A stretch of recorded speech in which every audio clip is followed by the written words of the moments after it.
However, most people don't recognize that because most honest people won't tell them to their face they're dunce. Because if you're grown and still got to be convinced about a divine order or a love, then you're definitely not qualified to operate in a civilized world. Somebody need to have you on a leash. Of course, when they do that, we get insulted, don't we? You get the point? Huh?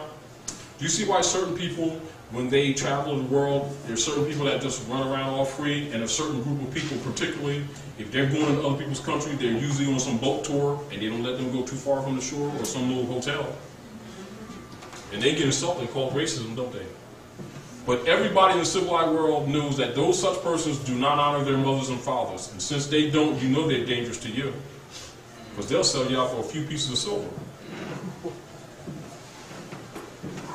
Do you understand? That's how the civilized world see these people. They don't talk to them because we like to burn and fight. And we get hostile very quickly. And so they won't tell you these things. They'll just come here and make economic progress like every other civilized being while we keep on talking about our beliefs and how saved we are, while our babies are dying, our families are falling apart. But we're saved. We're hypocrites.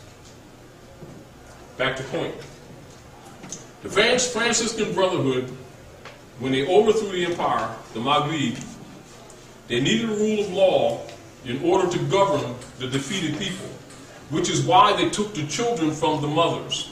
Because the mothers carried the principles of civilization as well as the wealth. Are we clear?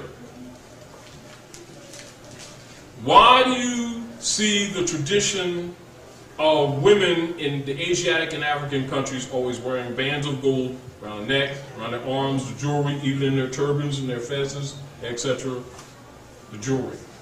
Because the wealth of the family was maintained by the women. Why? Matriarchy. Are we understanding this? Are we clear? We clear? If you go into history and are not aware of that, that does not mean that in this mental state that we're in now that we can go to those principles because we're corrupted. But if you go into history and not know that, you're going to go into history with a wrong frame of mind, wrong frame of reference. Are you clear? The Franciscan Brotherhood established the Christian Black Codes of 1724 to govern the defeated Moors, who are branded Negroes, blacks, and colored, came directly from the church. That was adopted from William Lynch, the master Christian slaveholder from the Atlantis Islands that you call Dominica, Puerto Rico, that area, Haiti, that area. That's the Atlantis Islands. And he came up and he spoke to the Christian slaveholders here in North America on how to institute the psychic attacks of their Roman forefathers in order to put these people in check so they could perpetrate this for hundreds of years rather than having to keep fighting them and guarding them with guns and lynching them because they was losing property. So they had to figure out a way for them to become zombie-like and to perpetuate this mentality themselves. So it was important to Christianize them. This is why our people go to church every Sunday. It's in the Black Codes. I don't have them here, and I don't want that to be the subject matter, but I'll show you the direct article. And all these Asiatics should be aware of what governs them, shouldn't they? Don't they always tell you they know Jesus? Don't they always tell you they know God? They know Allah, they know Moses? Don't they always tell you that? Don't they fill these houses every weekend and contribute to the tunes of millions of dollars? They don't even know the rules that govern them. Do you see the problem? Do you see the problem? So logically, they wouldn't know that that birth certificate and that marriage certificates are bonds because they don't deal with those matters because their beliefs don't support it. Doesn't change the reality, does it? Because a person's in denial, does that change reality? Does reality change because a person don't want to deal with reality? Huh? So, if these Asiatics here are all bonded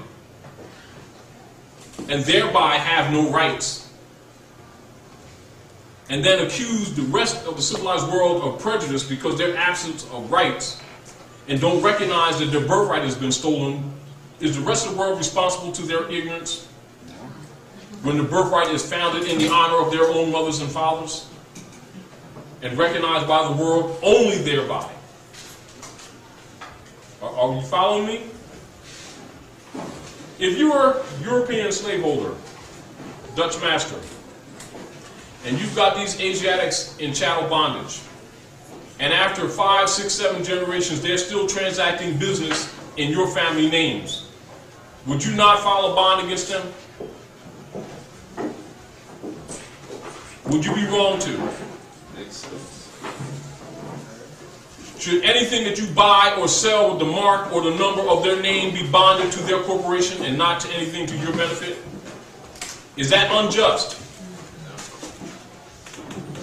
If you got a body of people who are not called by their father's names, that keep transacting business in somebody else's name, that keep arguing about what's unfair and what's right and what's wrong, and the world ignores them, is the world wrong? However, they usually think that the world's wrong, don't they? But it's a lack of knowledge, not a lack of really trying, because they do a lot of things to try to fix this thing. They got all kinds of organizations to try to fix this thing. They just can't figure out why they can't do it. Are you following me? Yes, sir. And when they go into the ancient culture, they'll go into it with a papal mind, the Franciscan Brotherhood's mentality, instead of the mentality of their forefathers. Back into the egg. Look back into the hole from which they were dug. Turn your hearts back to the principles of your ancient mothers and fathers if you want to be rescued. Ain't nobody gonna come here with no mystery thing and fix nothing. The truth is going to set you free, and nothing else. And if you don't want to deal with it, you got a right to be enslaved. And the rest of the world got a right to live off your birthright, so don't feel as though you've been and are being mistreated. Because if you don't honor your mothers and your fathers, and the law comes from your mothers and your fathers, and you keep saying it belongs to him, hey, guess what? That's an agreement, isn't it? And that agreement, if you declared out your mouth that the constitutional principles of civilization belong to the Europeans, you waived your rights. And if he claims it, which he's doing anyway, yeah. If I'm outside and I'm saying, man, I ain't into all this stuff, man, and I start, this stuff is way in my pockets down, and I start throwing it down, what, people ain't supposed to walk past and pick it up? Okay.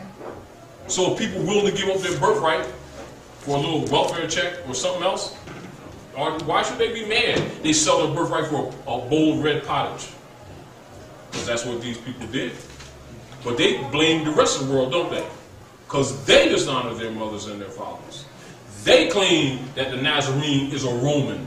They put him on the walls as a Roman, knowing he had hair like lamb's wool, skin like burnished brass, just like that. They're the hypocrites. They're the liars. But they accuse the civilized world of mistreating them. That's us, don't we? And when everybody feels sorry for us, don't we? Huh? Well, guess what ain't gonna happen? However, to understand that is to understand why Noble Ali set up the old Canaanite temple to nationalize the people. You understand the process. You understand why it was done. Meaning, it's not in a vacuum. It's a countermeasure to Roman activity in the Western Hemisphere. If the history is presented to you, nationalization makes sense. If nationalization is presented to you without a knowledge of law and history, it can, but doesn't necessarily come to you to be reasonable, for you to really understand why it was done. It must be taken out of the belief stage into the knowledge stage. So giving you the root cause and dismiss the symptoms, not that you dismiss them, but to explain them for what they are. And recognize if you fix the root, you ain't got to worry about the poison ivy riding up and down your house all the time. Stop picking the leaves off, because it's going to grow back. Get the root. And so if you don't fix the root of the problem, I mean, if you don't reclaim your birthright,